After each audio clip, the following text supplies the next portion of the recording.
This is the Kitchen Table War Story Series, ground zero for the legendary tales of the mineral space.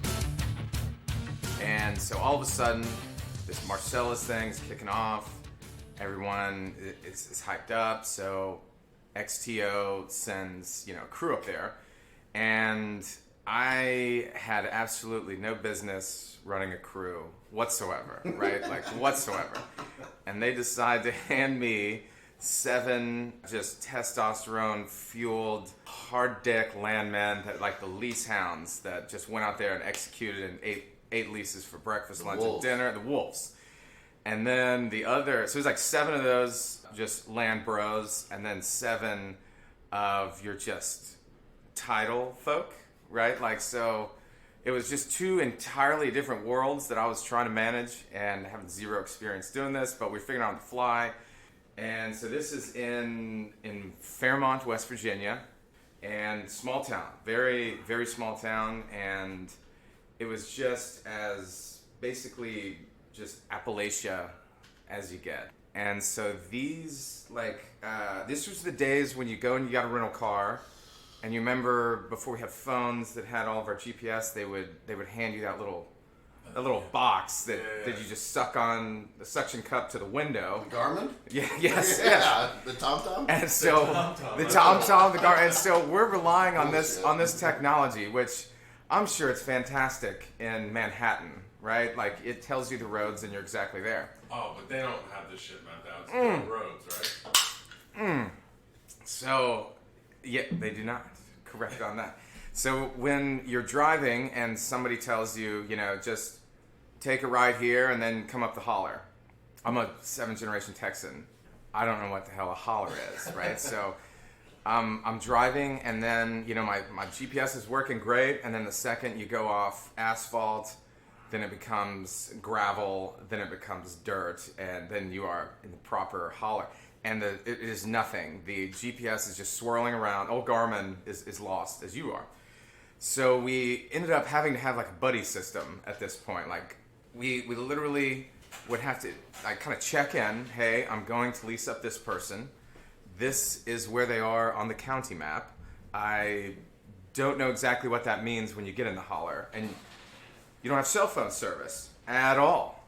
So the second you take that right and get off the gravel, it is as no man's land as it gets. So kind of rules, like if you're going up the Holler, make sure you at least tell somebody which Holler you're going up and somewhat how to get there. Moral of the story is I have a 7 a.m. call with my boss like every single day. On clockwork, I'm getting that call no matter what at 7 a.m. every morning, and just kind of keep him updated with everything. So it's a Friday, and we'll call him Steve. Steve is going, and he was like just such a good landman, right? Just coming up with leases that you didn't even think were possible at great rates, and so he kind of had a longer leash than the rest of them. And Steve was a little bit of an outlaw, so Steve doesn't tell anybody which Holler is going up. And so all of a sudden it's Friday, and it was kind of tradition. We had at least we had a bar at this hotel. So, Friday, whenever you got back from your Holler routes, you would meet at the bar. We'd have a couple Landro cold beers. Yeah. And next thing you know, Steve is not showing up. I'm like, hey, have you seen Steve? Nobody's seen Steve. So then Saturday rolls around, and we're starting to get a little nervous. Steve's dead. And all I can think about is when is this phone call, the 7 a.m. phone call that I'm getting on Monday morning, what the hell am I going to explain, where is Steve? So Steve is gone Saturday and Sunday, and I'm panicking. This is literally my first bit of responsibility. 3 days. Oh, I'm calling every single person. I probably left him 35 to 600 voicemails. Do I call his parents? Absolutely. And do I call my boss? What's going on? At the Holler. And he went up to Holler. So, we lost Steve.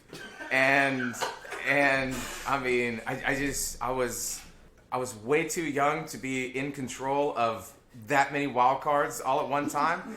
And so I'm just like, I mean, why did I do this? This land stuff is ridiculous. This is a terrible career path. Like what this guy's chopped up and buried in some coal mine, and what am I going to tell Steve's parents?